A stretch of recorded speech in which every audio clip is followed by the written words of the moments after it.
हाँ जी। अस्सलाम वालेकुम। डॉक्टर बिलाल सिद्दीकी के साथ स्टेम टॉक में हाजिर हैं हम आज नए गेस्ट के साथ।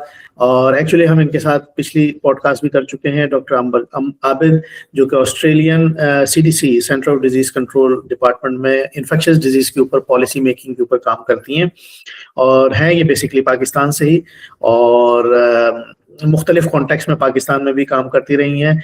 हम इनसे पूछते हैं, पिछली पॉडकास्ट में भी हमने इनसे इनकी जो इंट्रोडक्शन है वो लिया था। आपके पास स्क्रीन पे आ रहा होगा ऊपर लास्ट पॉडकास्ट जो इनके साथ हुई है। हम आप वहां जाके उनकी डिटेल भी देख सकते हैं। बाकी ये कि हम इनसे बात करते हैं। वेलकम डॉक्टर अंबर, अस्सलाम वालेकुम, वेलकम टू स्टेम टॉक। जी वेलकम बैक डॉक्टर बिलाल, वालेकुम अस्सलाम। बहुत बहुत शुक्रिया फॉर टेकिंग मी अगेन।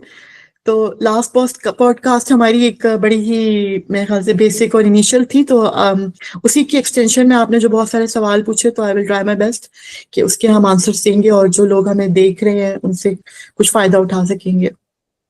अच्छा डॉक्टर अंबर, एक दफा और शॉर्ट इंट्रोडक्शन आप हमें दे दीजिए ताकि जो लोग नहीं जानते आपको, जिन्होंने पिछली वीडियो नहीं देखी, तो वो आपसे थोड़ा सा आगाह हो जाए। फिर हम आपसे बात करते हैं इंशाल्लाह। इतना कोई खास मेरा इंट्रोडक्शन है नहीं डॉक्टर बिलाल, बट लाइक मेरा नाम डॉक्टर अंबर मलिक है और मैं यहाँ साउथ ऑस्ट्रेलिया में रहती हूँ। Basically I am originally from Pakistan और मैं पाकिस्तान में भी डिफरेंट प्रोजेक्ट्स पे काम करती रही। मेरा हमेशा से पब्लिक हेल्थ के अंदर ही मेरा एक्सपीरियंस है और यहाँ साउथ ऑस्ट्रेलिया में पिछले like from last 5 years I'm working with communicable disease control branch as a principal policy officer of viral hepatitis and looking after the hepatitis B and C strategies and policy makings in South Australia. And also it includes surveillance, data analysis and different I'm also a part of different research institute and supporting the state to participate in different ongoing studies and researches on hepatitis. अच्छा, तो आप देखें, सबसे पहले तो हम hepatitis आपकी expertise है, बल्कि not particularly hepatitis, infectious diseases जिसमें जितने भी सेक्सुअली ट्रांसमिटेड डिजीज हैं, ब्लड बॉर्न डिजीज हैं, वो सारे आ जाते हैं। लेकिन आज हम बात करना चाहेंगे, और ये जो हम पॉडकास्ट सीरीज शुरू कर रहे हैं, इसमें हम मुख्तलिफ एस्पेक्ट से आपके साथ बात करेंगे कि relating to academics in Australia and comparing the opportunities between Pakistan and Australia, कि क्या क्या जो पब्लिक हेल्थ स्पेशलिस्ट हैं वो वहाँ पे ऑप्ट करते हैं, अगर ऑप्ट करना चाहते हैं और रिसर्च एकेडमिक डिग्री या रिसर्च डिग्री करना चाहते हैं, तो वो किस तरह से और कैसे और अपनी चीज़ों को बेहतर बना के रिजेक्शन वीज़ा फलाना और ये सब चीज़ों के ऊपर कर सकते हैं। नो डाउट आपकी कोई कंसल्टिंग एजेंसी तो नहीं है, लेकिन ये कि आप गाइड कर सकती हैं, क्योंकि बेसिकली स्टेम टॉक जो है वो हम लोगों को, हमारे पास एक्सपर्ट्स आपको पता है जिसमें आप भी शामिल हैं, कि E500 का एक कंसोर्शियम है हमारे पास, जिसमें 500 प्लस लोग डिफरेंट स्ट्रीम्स के, whether it is anthropology, astronauts, science, technology, public health, medicine, सब लोग शामिल हैं। तो उसमें हम कोशिश करते हैं कि सर्विसेज अवेलेबल हों स्टूडेंट्स के लिए भी, और जो क्रॉस बॉर्डर रिसर्चर्स और जो लोग मौजूद हैं, जो स्टेक होल्डर्स हैं और जो बेनिफिशरीज हैं, वो बेनिफिट हासिल करें सर्विसेज के साथ। तो हम कनेक्ट कराते हैं लोगों को बेसिकली। तो आज हम यही बात करना चाहेंगे, क्योंकि देखें पाकिस्तान में ना, मैं थोड़ा सा कॉन्टेक्स्ट सेट कर लूं कि पाकिस्तान में पब्लिक हेल्थ की एक थोड़ा सा बूम आया एक जमाने में, जैसे MBA का आया था पाकिस्तान में 2000 समथिंग में। तो अब जो है ना वो पब्लिक हेल्थ में, क्योंकि बहुत सारे, एक तो पब्लिक हेल्थ थ्रेट्स, एपिडेमिक्स, इस तरह की चीजें आई। कोविड में देखा हमने, कोविड में हमारे पास टीम मौजूद थी, तो हमने जो है ना उनके साथ बहुत अच्छा वो डील करा कोविड को, और उससे लोगों को निकाला। खैर, तो ये बड़ी बहस है कि जिसमें जो है ना हम पब्लिक हेल्थ जो एक्सपर्ट्स हैं उनको प्रिपेयर करते हैं, और वो प्रिपेयर करके वो अपने काम कर रहे होते हैं, लेकिन जैसे कोई थ्रेट आती है, कोई एपिडेमिक आती है, हम उनको इन्वॉल्व कर लेते हैं अपने सिस्टम में। तो this should be continuing going. तो खैर, पाकिस्तान में एक बूम आया हुआ है, और इस बूम के सिलसिले में पब्लिक हेल्थ में बहुत सारे लोग जो है पब्लिक हेल्थ डिग्री कर रहे हैं। गवर्नमेंट ऑफ सिंध ने भी इसी तरह कहा है कि जी, जो लोग डॉक्टर्स अपने एडमिनिस्ट्रेटिव कैडर में आना चाहते हैं तो वो आए, पब्लिक हेल्थ की डिग्री ले लें। तो लोग काफी इसमें हैं, आ रहे हैं। तो अब वो किस तरह से अपने आप को प्रिपेयर कर सकते हैं, कि अगर फॉर एग्जांपल दूसरी कंट्रीज में, ऑस्ट्रेलिया में क्या कॉन्टेक्स्ट है, हम आपसे पूछते हैं। तो आप जरा थोड़ा सा इस पे इलैबोरेट करेंगे कि ऑस्ट्रेलिया में पब्लिक हेल्थ की academics degree, not academics but research based academic degree का क्या स्कोप है और कैसे लोग ले सकते हैं, और क्या कॉन्टेक्स्ट है अभी वहां पे?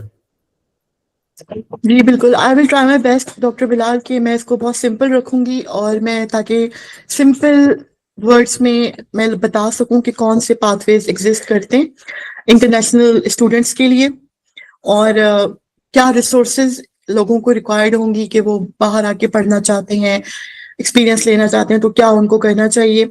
सबसे पहले आपने बहुत अच्छी बात की कि शुगर है पाकिस्तान में पब्लिक हेल्थ अवेयरनेस अब हो चुकी है और सिंपल वर्ड्स में अभी तक पब्लिक हेल्थ का जो कॉन्सेप्ट है वो समझने की बहुत ज़रूरत है। सबसे पहले तो ये बात मेरे ख्याल है बहुत दफ़ा इसके ऊपर हो चुकी है, पब्लिक हेल्थ एक्सपर्ट्स बहुत दफ़ा बात कर चुके हैं कि what is actually public health. तो बेसिकली पब्लिक हेल्थ जो है वो कम्युनिटीज की हेल्थ है, मतलब ओवरऑल पब्लिक की हेल्थ की एक स्टडी है और इसमें जो काम किया जाता है वो प्रिवेंशन के ऊपर किया जाता है। प्रिवेंशन, फिर उससे रिलेटेड डाटा के ऊपर काम किया जाता है। आप प्रिवेंशन पे कैसे काम करते हैं, आपके पास सारा डाटा मौजूद हो कि ये चीज बढ़ रही है, ये चीज कम हो रही है, आपका फोकस किस चीज के ऊपर ज्यादा होना चाहिए, किस चीज को प्रायोरिटाइज करना है। फिर उसी से रिलेटेड आपने पॉलिसीज बनानी है और अपने सिस्टम्स को डेवलप करना है। ये सिर्फ किसी इंडिविजुअल पेशेंट से रिलेटेड हेल्थ सिस्टम नहीं है, it's all about the public, all about the community. अब अगर हम आपने ऑस्ट्रेलिया के बारे में पूछा तो ऑस्ट्रेलिया का जो पब्लिक हेल्थ सिस्टम है एक बहुत स्ट्रॉन्ग सिस्टम है और बहुत ही क्लियर पाथवेज यहाँ के लिए यहाँ पे मौजूद है उन लोगों के लिए जो पब्लिक हेल्थ को पढ़ना चाहते हैं इंटरनेशनली आकर एज एन इंटरनेशनल स्टूडेंट्स। क्योंकि अगर हम अभी रिसेंट पेंडेमिक की बात करें कोविड की, तो ऑस्ट्रेलिया ने बहुत अच्छा रिस्पॉन्स दिया था और यहाँ पर मतलब इनका बहुत ही प्रोएक्टिव रिस्पॉन्स था as compare to other countries. Europe से अगर आप इसको कंपेयर कर लें, अमेरिका से कंपेयर कर लें, तो ऑस्ट्रेलिया ने बहुत ही सिस्टमैटिक और बहुत ही स्ट्रक्चर्ड रिस्पॉन्स था ऑस्ट्रेलिया का विद मिनिमम रिसोर्सेज। और वो सब किस वजह से पॉसिबल हो सका था, उनकी डाटा और उनकी जो टाइमली पॉलिसीज हैं और उनकी टाइमली इम्प्लीमेंटेशन और डाटा के अलावा उनकी सर्वेलेंस के ऊपर। तो ये सारी चीजों ने मिलकर ऑस्ट्रेलिया के पब्लिक, इसके अलावा भी ऑन गोइंग, जैसा हमने लास्ट पॉडकास्ट में भी बात की थी कि सबसे जो बड़ा फोकस है यहाँ पे पब्लिक हेल्थ पे वो सर्विलेंस के ऊपर होता है और सर्विलेंस के अलावा research is a main thing of public health है कि हर चीज यहाँ पे एविडेंस बेस्ड पॉलिसीज बनती हैं, एविडेंस बेस्ड डाटा कलेक्शन होती है और जो भी छोटे से छोटा डिसीजन भी लिया जाता है वो सिस्टमैटिक तरीके से एविडेंस के बेसिस के ऊपर लिया जाता है। अब अगर मैं आपको, चूंकि मैं यहाँ साउथ ऑस्ट्रेलिया में रहती हूँ, I am Australian citizen now from last 2 years, तो मैं आपको साउथ ऑस्ट्रेलिया के बारे में बता सकती हूँ कि South Australia is considered as a regional state of overall Australia. Population wise जो है वो आप समझ लें कि पाकिस्तान को अगर हम इससे नहीं, पाकिस्तान से नहीं, अगर हम इसको ओवरऑल ऑस्ट्रेलिया से देखें तो 4th नंबर पे इसकी पॉपुलेशन आती है। New South Wales, Victoria, Queensland और फिर 4th नंबर पे साउथ ऑस्ट्रेलिया की पॉपुलेशन आती है और जो साउथ ऑस्ट्रेलिया का कैपिटल है वो एडलेड है। लेकिन एडलेड को लास्ट ईयर और इस साल भी most it's one of the, I think so last year हुआ था, आई एम नॉट रिमेम्बर इस साल का क्या स्टैटिस्टिक्स है, but it was considered as the most livable city in the world and most beautiful and livable city. So why there are multiple reasons में हम उसकी डिटेल में अभी नहीं जाएंगे। if somebody wants to know और वो जाके गूगल कर लें एडलेड के बारे में कि एडलेड एक समझिए कि 20-minute सिटी है कि आपको सीबीडी से लेकर जो सेंट्रल बिजनेस यूनिट होता है उससे लेकर आपको पूरे जो सबर्ब्स, पूरी जो सराउंडिंग एरिया है वो मैक्सिमम 1 घंटे के अंदर सिटी को बनाया इस तरह से गया है कि आपको ट्रैवल टाइम इतना नहीं लगता और you can reach to anywhere within 1 hour। पहले 25 मिनट्स अब वो 1 hour तक एक्सटेंड होता जा रहा है।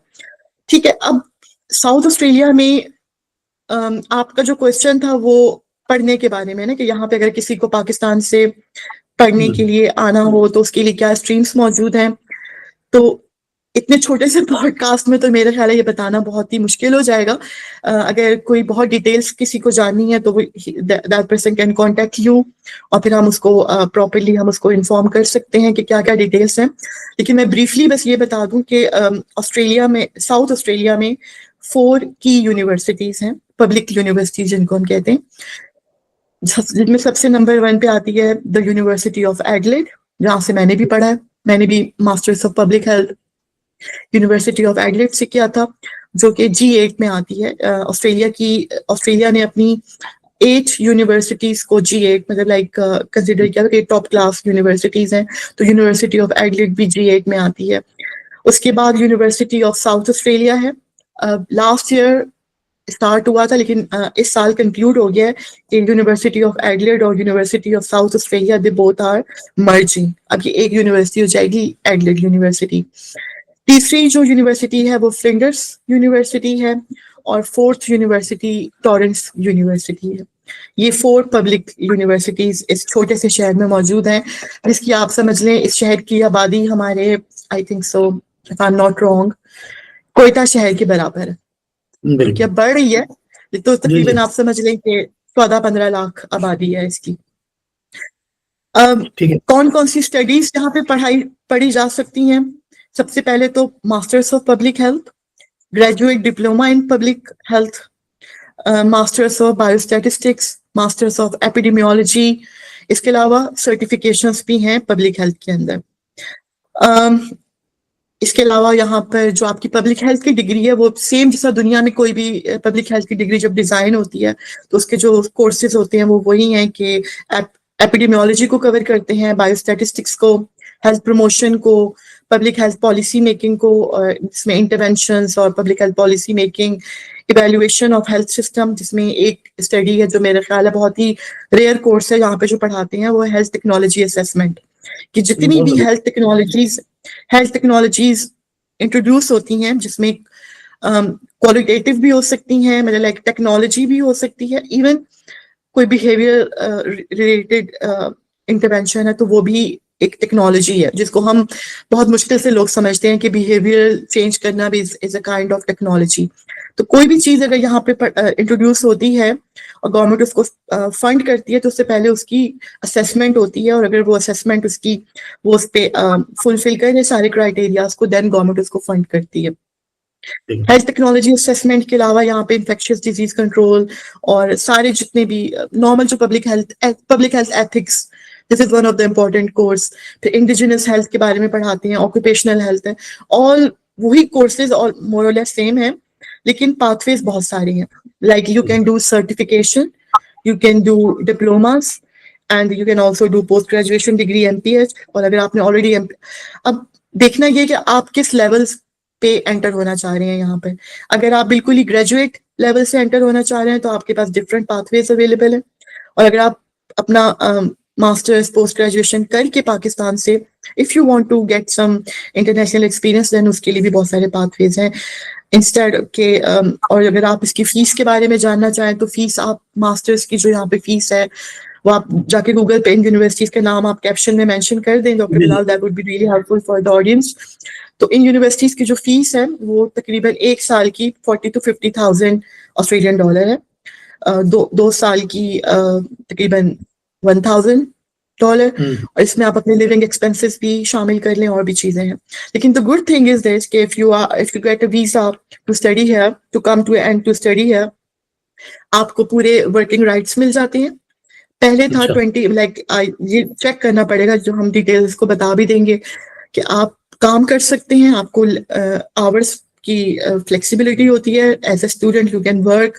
और स्टडीज कंप्लीट करने के बाद फिर आपके पास एक ऑप्शन होती है कि आप अपने स्टूडेंट वीजा को कन्वर्ट करा सकते हैं वर्क वीजा में, और फिर वर्क वीजा का एक्सपीरियंस लेने के बाद वाइल बीइंग ऑन शोर you can apply for your temporary residency. अगर वो अप्रूव हो जाती है तो आप एज अ टेम्पररी रेजिडेंट बन के यहाँ पे रह सकते हैं, अपना टाइम पीरियड पूरा करें, देन परमानेंट रेजिडेंसी के लिए अप्लाई करें, और ये सोने पूरा प्रोसीजर है। If anyone is interesting we can go in further details और हम उनको गाइड कर सकते हैं कि कौन सी यूनिवर्सिटीज में आपका इंटरेस्ट है। But most important thing doctor Bilal, जो कि आई थिंक मैं आपके फोरम से बताना चाहूंगी लोगों को, कि आप जो काम कर रहे हैं वो बहुत अच्छा काम कर रहे हैं, कि आप मतलब like we are all doing awareness, इससे हमें तो कोई फायदा नहीं हो रहा, ना आपको हो रहा है ना मुझे हो रहा है। तो just we are raising awareness कि हम पाकिस्तान में जो स्टूडेंट्स हैं, जो बच्चे हैं, उनको सही एक पाथवे दिखाया जा सके कि वो कहाँ पे किससे मदद मांगे। और डेफिनेटली आजकल तो सब कुछ अवेलेबल है, आप जाके खुद गूगल करें, लेकिन but if you need some direct and swift support then they can reach to you, और आपसे रिलेटेड जितने भी आपके जो लोग हैं, आप उनको वो कांटेक्ट कर सकते हैं। आप जो काम कर रहे हैं उसमें जो आपका सबसे इम्पोर्टेंट, जो मैं उसको हाईलाइट करना चाहूंगी, जिस आप कर रहे हैं और आपकी जो वेबसाइट है उसके ऊपर डिफरेंट जो रिसोर्सेज अवेलेबल हैं, लोग उनको आपको रीच करके उन रिसोर्सेज के थ्रू आपसे हेल्प ले सकते हैं। तो एक बहुत बड़ा फोरम आप ये एक मतलब लोगों को आपने प्रोवाइड किया हुआ है जहाँ पे एक अथेंटिक लोगों को हेल्प आप कर रहे हैं। ये बहुत इंपॉर्टेंट है कि लोग बहुत मदद तो बहुत कर रहे हैं, लेकिन उनकी अथेंटिसिटी इज अ क्वेश्चन कि कौन कितना डेलिबरेटली अथेंटिक काम सपोर्ट करना चाह रहा है। इसी पॉइंट से मैं एक और चीज बहुत इंपॉर्टेंट कहना चाहूंगी कि हमारे मतलब पाकिस्तान में अब रिसर्च का रुझान बढ़ रहा है अल्हम्दुलिल्लाह, और आप बेहतर जानते होंगे मुझसे, मुझे इतना आइडिया नहीं है, लेकिन research is the must, like किसी भी इंटरनेशनल यूनिवर्सिटी में पीएचडी के लिए एडमिशन के लिए या इवन मास्टर्स के लिए या कहीं पर भी आपने एडमिशन लेने के लिए आपका पेपर पब्लिश होना, आपकी research, any kind of research को पता नहीं हम क्या हवा समझते हैं कि पता नहीं कौन सी रिसर्च हमने पीएचडी लेवल पे करनी है, but you can write any essay, any in any blog, like आपकी सोशल प्रेजेंस मौजूद होना उसकी एविडेंस के साथ, वो बहुत जरूरी है, जो आपकी सीवी को बहुत स्ट्रेंथन करता है। और रिसर्च पे जो आप हेल्प आउट कर रहे हैं लोगों को कॉन्सेप्ट सब समझाने में, तो आई थिंक सो कि इट्स अ ग्रेट थिंग, और हमें और इसको करना चाहिए सपोर्ट। देखिए, हम इस चीज पे सपोर्ट करते हैं कि इंसान की ना, किसी भी पर्सन की एक सोशल प्रेजेंस सोशल मीडिया पे मौजूद होनी चाहिए। आइदर वो ब्लॉग लिख रहे हैं या कोई आर्टिकल लिख रहे हैं। अब पेपर लिखना एक इतना बड़ा हुआ समझा जा रहा है आजकल, लेकिन एक्चुअली में उसके साथ भी बहुत सारे मिथ्स अटैच्ड हैं। अब बहुत सारे स्टूडेंट जो एमएसपीएच कर रहे हैं पाकिस्तान में, वो बस बराए नाम एक रिसर्च करते हैं एक ऐसे टॉपिक पे जिसकी कोई पब्लिक हेल्थ इंपॉर्टेंस भी नहीं है। तो अब जब पब्लिक हेल्थ इंपॉर्टेंस नहीं है तो उस चीज को क्या फायदा होगा, वो कैसे साइट होगी, और उसको मीडिया में कौन देखेगा, ऑनलाइन डेटाबेसेस में कौन देखेगा। तो लोगों को समझाने और एक प्रॉपर गाइडेंस की जरूरत है बहुत सारे कॉन्टेक्स्ट में। तो खैर एनीवे हम, हाँ जी जी, बस छोटी सी बात मैं करना चाहूंगी कि जो टॉपिक्स पाकिस्तान में बहुत देर से पहुंचते हैं ना, वो दुनिया में उनके ऊपर काम, मतलब समझे कि 80% काम स्टार्ट होकर खत्म भी हो चुका होता है, क्योंकि वो इशू अभी तक पहुंचता ही नहीं है पाकिस्तान में, वो इशू बनता ही नहीं है। इसी वजह से हमारे टॉपिक्स, जो हमारी जो रिसर्च में जितनी भी देख रही होती हूँ, जो टॉप रिसर्चर्स हैं जो ऑलरेडी सिस्टम में है, मीडिया उसमें काम कर रहे हैं, एकेडमिया में, उनकी बात नहीं कर रही हूँ मैं, जो स्टूडेंट्स हैं उनकी बात कर रही हूँ। उनको एक कोई सपोर्ट अवेलेबल है तो बहुत कम लेवल पर है, और सिर्फ उनको अपना एक जस्ट टिक बॉक्स करना होता है कि अपने मास्टर्स के लेवल पे या अपनी डिग्री को कंप्लीट करने के लिए कुछ एक पेपर लिखना है उनको, तो वो कोई फोकस नहीं होता एज सच। तो यहाँ पे इस फोरम पे हम उनकी हेल्प आउट कर सकते हैं कि मैं आपको बता सकती हूँ कि दुनिया में कौन से इमर्जिंग इश्यूज हैं जिनके ऊपर, क्योंकि यहाँ पे डॉक्टर बिलाल अभी जो हमने स्ट्रेटेजी बनाई है हेपेटाइटिस की, वो अगले 5 सालों की बनाई है, ठीक है, अगले 15 साल का हम अभी से सोच रहे होते हैं। Syphilis, I would tell you, आप हैरान होंगे कि सिफिलिस अभी जाकर इसका मतलब लाइक इमर्जिंग इशू दुनिया में इसके ऊपर बात होना शुरू हुई। ऑस्ट्रेलिया में जब लाइक आज से 3 साल पहले एक केस आया था, तब से यहाँ पर सबके like they were all we all well alert, और हमने उसके ऊपर काम शुरू कर दिया था कि इससे पहले मतलब लाइक प्रिवेंशन के ऊपर हम जब बात करते हैं ना, कि ये नहीं कि आप वेट करेंगे कोई ये एक जो केस आउटब्रेक फिर पेंडेमिक की सूरत इख्तियार करे तभी आप कुछ अलर्ट होंगे और कुछ काम करेंगे। आपकी जो अप्रोच है वो रिएक्टिव नहीं होनी चाहिए बल्कि प्रोएक्टिव होनी चाहिए। तो हमारे यहाँ नॉर्मली पाकिस्तान में रिएक्टिव अप्रोच होती है कि एक चीज हो गई, अब इसका हल, अब इसको रोका, अब इसको किस तरह रोकना है, मिनिमाइज करना है। प्रोएक्टिव अप्रोच होनी चाहिए, प्रिपेयर्डनेस के ऊपर काम होना चाहिए, how to prepare yourself to deal with any kind of any situation, और आपकी जो कम्युनिटीज हैं वो एग्जैक्टली किस तरह से किया जाए। तो बस यही है बात, बाकी ये कि आप बहुत अच्छा काम कर रहे हो, और अगर इसमें किसी भी किस्म की सपोर्ट आपको चाहिए हो इंटरनेशनली, मैं जहाँ से जो कर सकती हूँ तो I am happy to support. कोई अगर आपको रीच करता है और आपके थ्रू कोई एडवाइस चाहिए तो वी आर हियर। यूके भी जा सकता है और कनाडा भी जा सकता है। तो हम ऑस्ट्रेलिया की क्यों बात करें, ताकि आवाम ये समझे कि भाई हम ऑस्ट्रेलिया बराए नाम काम नहीं कर रहे हैं, बात कर रहे हैं। हम बताना चाह रहे हैं कि ऑस्ट्रेलिया में ये पर्क्स, ये फायदे हैं, डिग्री अगर हासिल करेगा तो कोई फायदा हो सकता है। जी देखिए, दुनिया में सबसे बड़ी बात तो ये कि जितना पॉलिटिकल शिफ्ट आ चुका है ना, कि अमेरिका कनाडा, यूके में जितनी सैचुरेशन हो चुकी है एकेडमिकली और वैसे भी इकोनॉमिकली और ओवरऑल जो एक पॉलिटिकल शिफ्ट आया है पूरी दुनिया में, जिसकी वजह से ऑस्ट्रेलिया और न्यूजीलैंड की तरफ लोगों का जो रुझान है वो बहुत ही इंक्रीज हो चुका है एज कम्पेयर टू जिससे पहले हर कोई यूके जाकर पढ़ना चाहता था या अमेरिका जाकर। तो एक तो आप सबसे इम्पोर्टेंट चीज आप ये समझ लें कि अमेरिका में भी डेफिनेटली सेम पाथवे है, बट द थिंग इज कि या इवन यूके में भी कि एज ए स्टूडेंट आप अपनी डिग्री कंप्लीट करने के बाद और डिग्री के दौरान भी आपको आपके पास राइट्स बहुत कम होते हैं, और इसके अलावा भी आपको अपनी डिग्री कंप्लीट करके फॉरेन अपने कंट्री से निकलना होता है, जबकि ऑस्ट्रेलिया में ऐसा नहीं है। ऑस्ट्रेलिया में स्टूडेंट्स के लिए बहुत बहुत अपॉर्चुनिटीज मौजूद हैं।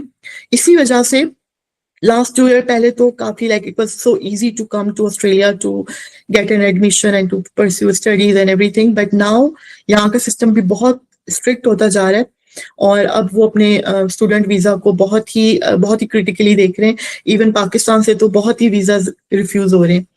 स्टूडेंट वीजा को बहुत मुश्किल है यहाँ पाकिस्तान से अप्रूवल मिलना बिकॉज ऑफ पाकिस्तान की सिचुएशन की वजह से। तो ये सब बच्चे या जो हमें सुन रहे हैं वो ये जहन में रखें कि if they want to get admission in Australian university they need to be like top of the class. और वो किस तरह हो सकते हैं, सिर्फ अपनी जीपीए के ऊपर नहीं हो सकते या अपनी पेरेंट्स की बैंक स्टेटमेंट्स दिखाकर अपनी आपको फाइनेंशियल स्टेबिलिटी शो करके नहीं हो सकते। They have to do some researches. अपना जो एक्सप्रेशन ऑफ इंटरेस्ट सबमिट करवाएंगे they have to show this कि they are research oriented students and they are gonna learn from Australian system और health system और एजुकेशन सिस्टम से, और these are there AIIMS. तो मैं आपको सिर्फ छोटी सी मैं बात करना चाहूंगा, उनकी बैकग्राउंड प्रोफाइल होनी चाहिए जो सपोर्ट करे एप्लीकेशन को कि हाँ ये इसका एक्सपीरियंस है और वो कनेक्ट करना चाह रहे हैं ऑस्ट्रेलिया के साथ। बिल्कुल। और एक चीज और मैं आपको बताऊं कि जब आप देखें ऑस्ट्रेलिया में अप्लाई करते हैं ना, तो जो आपको एडमिशन देने के लिए यहाँ पे एकेडमिक कमेटी बनी होती है वो आपको कंपेयर तो नहीं करते, but it's a human psychology कि वो आपको अपनी जो होम स्टूडेंट्स हैं कंट्री के उनके साथ वो एटलीस्ट 50-50 नहीं तो वो कुछ ना कुछ तो देखते हैं ना, कि क्योंकि उनके यहाँ बच्चे 18 साल से अपना हाई स्कूल कंप्लीट करके दे स्टार्ट डूइंग वर्क, काम में आ जाते हैं। Like I can give you an example कि like my son when he started applying for a job, he was a full-time student, and when he applied for the job, so the first question was asked from him कि आपने अभी तो कोई काम नहीं किया, because he was a full-time student, वो अपनी GPA को मेंटेन रखने के लिए कोई काम नहीं कर रहा था, उसका टोटल फोकस स्टडीज के ऊपर। जैसे हमारा नॉर्मली पाकिस्तान में बच्चे सिर्फ पढ़ ही रहे होते हैं और कुछ नहीं कर रहे होते। तो ये अजीब बात है कि हमारे यहाँ जो है हमसे नहीं पूछा जाता कि आपने कोई काम किया है एक्चुअली में। अच्छा, और काम भी ये नहीं है कि डॉक्टर बिलाल की, और एग्जैक्टली और काम भी ये नहीं है कि आपने कोई बहुत बड़ा काम करना है। आप जाके किसी डॉक्टर के क्लिनिक पे अगर एज अ रिसेप्शनिस्ट, अच्छा अगर आप मेडिकल की फील्ड में अप्लाई करना चाह रहे हैं, अगर आप एज अ मेडिसिन यहाँ पे पढ़ना चाह रहे हैं या फिर पब्लिक हेल्थ की डिग्री लेना चाह रहे हैं, तो जिस तरह पाकिस्तान से मैंने आपको बताया कि पाकिस्तान की पॉलिटिकल सिचुएशन की वजह से वीजास बहुत कैंसिल हो रहे हैं पाकिस्तान के। उसका नंबर 1 कॉज यही है कि उनको पता है कि ये लोग यहाँ पर आएंगे, they will not go back, और वो उनकी पूरी कोशिश होगी कि वो यहीं पर रुकने की कोशिश करें। तो बहुत वीजा रिफ्यूजल्स हैं, तो जिसकी वजह से हमें अपने बच्चों को बताना है कि how to make their profile strong, how to look strong as a strong candidate for their education. तो उसमें अपना काम करें। आई विल स्ट्रांगली रिकमेंड बच्चों को कि अपना वक्त जाया ना करें। अपना एफएससी कंप्लीट करने के बाद A लेवल O लेवल के बाद कोई भी काम करें अपनी फील्ड से रेलिवेंट, जाके कहीं पे रिसेप्शन के तौर पे एक दिन काम कर लें, वॉलंटियरली कर लें, कुछ भी जो भी वो करना चाह रहे हैं, बट अपने आप को दूर ना रखें काम से। और पैसे के पीछे मत भागें कि हमें कोई पैसे मिलेंगे तभी हम कोई काम करेंगे या हम क्यों कर रहे हैं काम। नहीं, आपने बस जाके काम करें, आप सीखने की नीयत से काम करें, क्योंकि जो आपका प्रोफेशनल एक्सपोजर है उस एनवायरनमेंट का, वो आपके सीवी को स्ट्रेंथन करता है।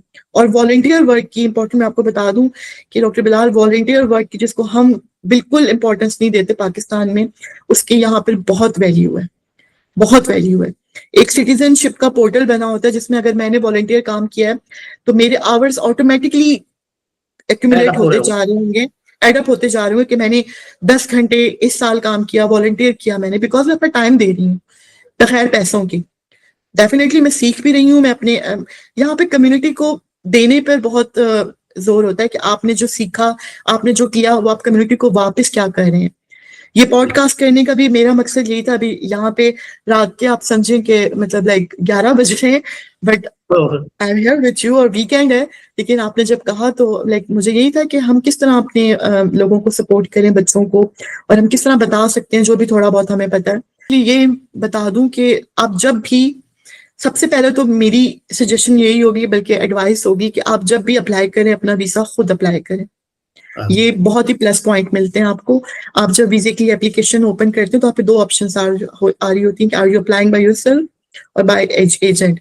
अगर आप सेल्फ कर देते हैं ना, तो समझें कि आपके नंबर वहीं पे साइकोलॉजिकली केस वर्कर के सामने इंक्रीज हो जाते हैं कि अच्छा ये बंदा पढ़ा लिखा है, ये ओरिएंटेड है, ये अपना अपना केस खुद मैनेज कर रहा है, इंस्टेड ऑफ किसी एजेंट को उसने दे दिया है। अगर आप खुद नहीं कर सकते, अगर किसी ने खुद करना है, तो we are here to support. आपके थ्रू कोई मुझसे जो भी मुझे थोड़ा बहुत जितना पता है आई कैन एडवाइस के, क्योंकि मैंने भी अपना वीजा खुद ही लॉन्च किया था, तो I know how to do that, तो वो हम सपोर्ट कर सकते हैं।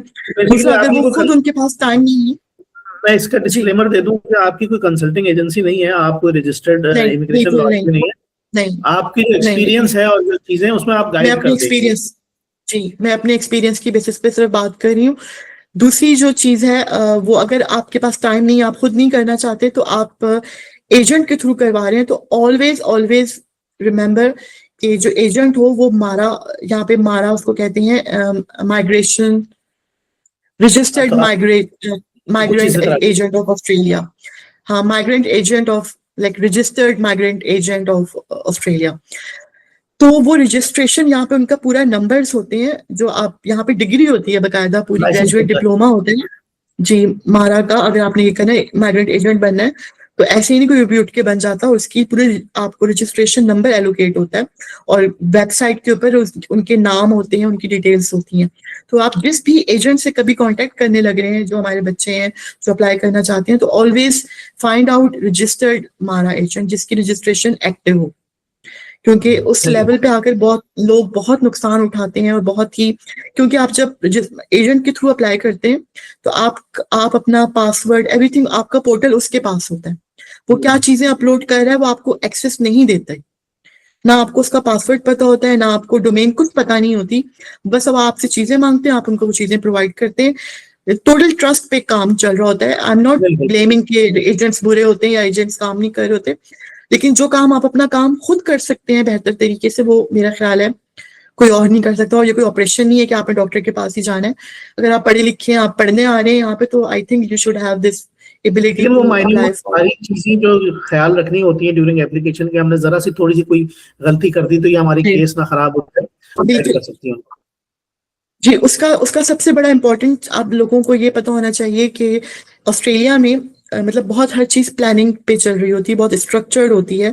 हर साल यहाँ पे ऑस्ट्रेलियन ब्यूरो ऑफ स्टैटिस्टिक्स जो है, वो जब पॉपुलेशन की पूरे एस्टिमेट स्टैटिस्टिक्स निकालता है, तो वो हर ऑक्यूपेशन लिस्ट हर साल पब्लिश होती है, स्किल ऑक्यूपेशन लिस्ट, जिसके ऊपर डिसाइड होता है पहले कॉमनवेल्थ के लेवल पर कि हमें इतने प्रोफेशन, हमें ये हमारे प्रोफेशन है, फॉर एग्जाम्पल 1 to 100 तक, और हर साल वो रिव्यू करते हैं अपने प्रोफेशंस को कि हमें इस प्रोफेशन में कितने लोग हैं, हमारे पास इस प्रोफेशन में कितने लोग हैं, और अगर उनको लगता है कि हम थ्रेशोल्ड को टच कर लिया हमने, तो वो उस प्रोफेशन को निकाल भी सकते हैं अपनी लिस्ट में से।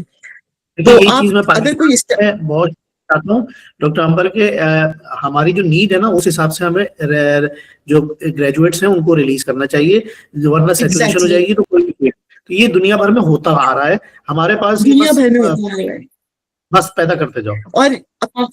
और पाकिस्तान से बैठ के भी जो लोग अप्लाई करते हैं यहाँ पर, वो अगर आपने ओ लेवल्स ए लेवल्स के बाद आप अप्लाई कर रहे हैं ऑस्ट्रेलियन यूनिवर्सिटी में फॉर अंडर ग्रेजुएट प्रोग्राम, तो आप उस साल की यूनिवर्सिटी देख के ना करें कि आपका इंटरेस्ट फॉर एग्जाम्पल अगर है किसी स्पेसिफिक कोर्स में, that's a different thing, but if you are planning to come to study and to work and to stay, तो फिर आपको बहुत ही स्ट्रेटेजिकली सोचना पड़ेगा, और पिछले 3-4 सालों का पूरा डाटा निकाल के, ऑक्यूपेशन लिस्ट निकाल के, क्योंकि ऐसा बहुत सारे लोगों का हुआ है कि उन्होंने डिग्री आके किसी और कोर्स में की, अगले साल वो कोर्स ही निकल गया इनके ऑक्यूपेशन लिस्ट में से।